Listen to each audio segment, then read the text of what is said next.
ওরা সেই সিলেবাসটা এমন ভাবে সাজায়, ওদের মন মতো এমন ভাবে সাজায়, মুসলমানদেরকে দিন থেকে দূরে সরিয়ে দেওয়ার এর চাইতে আর কোনো কঠিন কাজ হতে পারে না।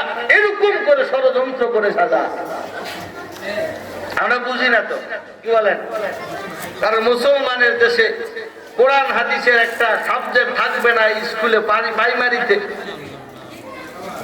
আপনি বলেন, প্রাইমারি স্কুলে যদি কোরআন শিক্ষার একটা ব্যবস্থা থাকতো, তাহলে আমার ছেলেরা এত সহজে কোরআন থেকে দূরে সরে যাইতে পারতো না, কি বলেন?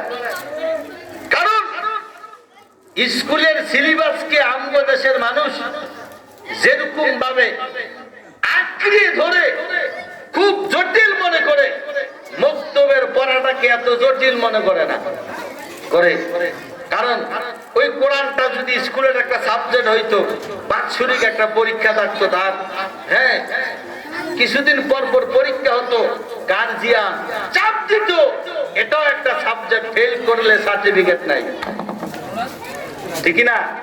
একটা মোটামুটি একটা চাপ হয়ে যেত, এটা নাই আমার দেশে। ইনশাআল্লাহ সমস্ত মুসলমান যদি ঐক্যবদ্ধ হয়, এই বাংলার জমিনে ইসলাম কায়েম হবে অতি নিকটে ইনশাআল্লাহ। কারণ বামপন্থীরা চায় না বাংলাদেশে কোরআনের আইন চালু হোক, ওরা এটা চায় না। আল্লাহ আমাদের সবাইকে কবুল করেন।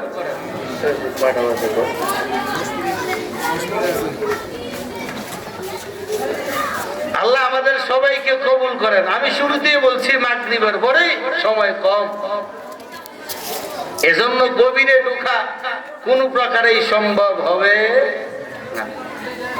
আমার আজকের মূল বয়ান হচ্ছে পাহাড়পুর এলাকা। আমার এলাকা হিসেবে এখানে থাকাটা আমার জন্য খুব জরুরি, ঠিক না? জুমার সব সময় আসি থাকি, জুমার বয়ান মাহফিলের বয়ান খুব একটা ভিন্নতা, কি বলেন আপনারা? খুব একটা ব্যবধান আছে, এজন্য এলাকায় থাকা খুব জরুরি। দূরে কোথাও হলেও সাইড পিড়া থাকার চেষ্টা করি, মহাব্বত বেশি, কি বলেন? আমি ইচ্ছা করলে বলতে পারতাম যে আমি যেহেতু এই মসজিদে জুমা পড়াই, মাগরিবে পড়ে থাকলেই কি না থাকলে, কি বলেন?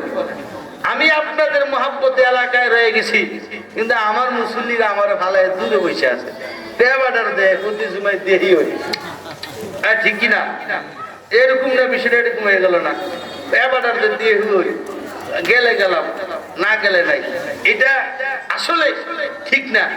আমি আপনাদের মহাব্বতে আসি, আপনারাও থাকলে আরো মজা হইতো, কি বলেন? আরো মজা হইতো না?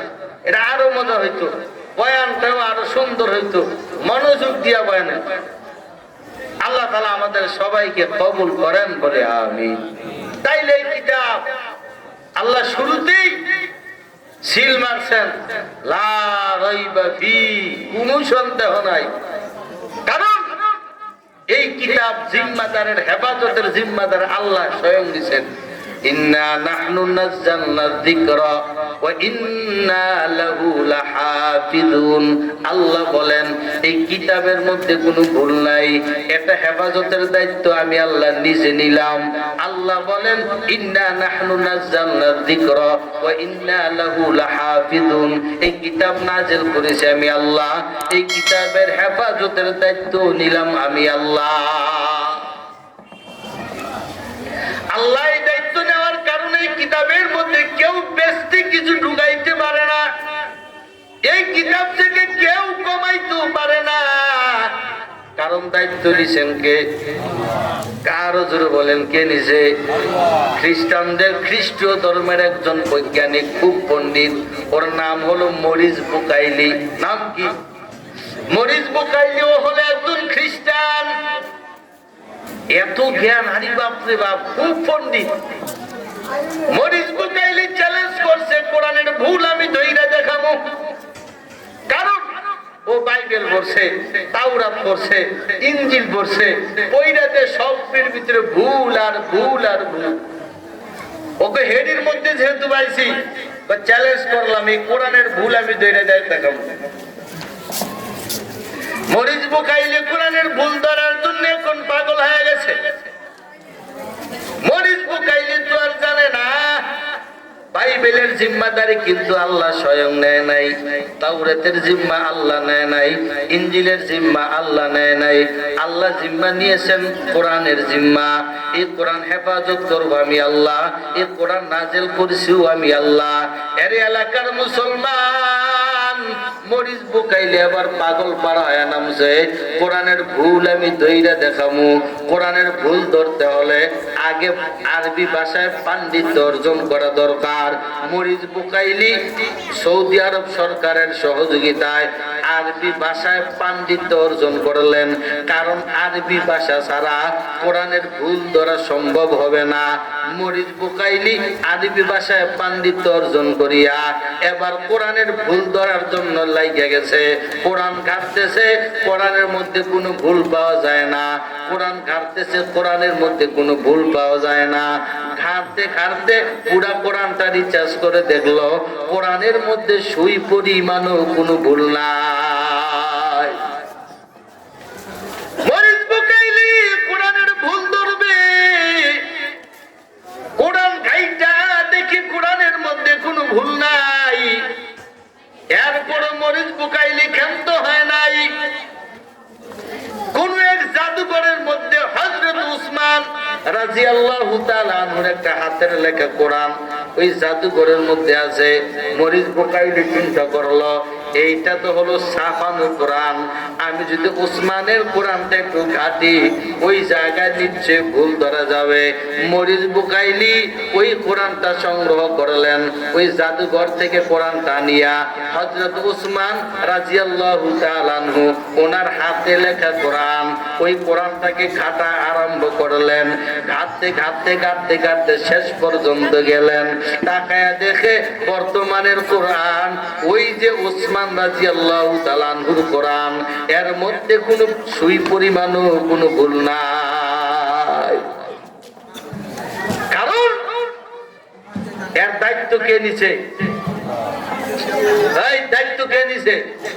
ইন্না নাহনু নাযালনা যিকরা ওয়া ইন্না লাহু লাহাফিজুন।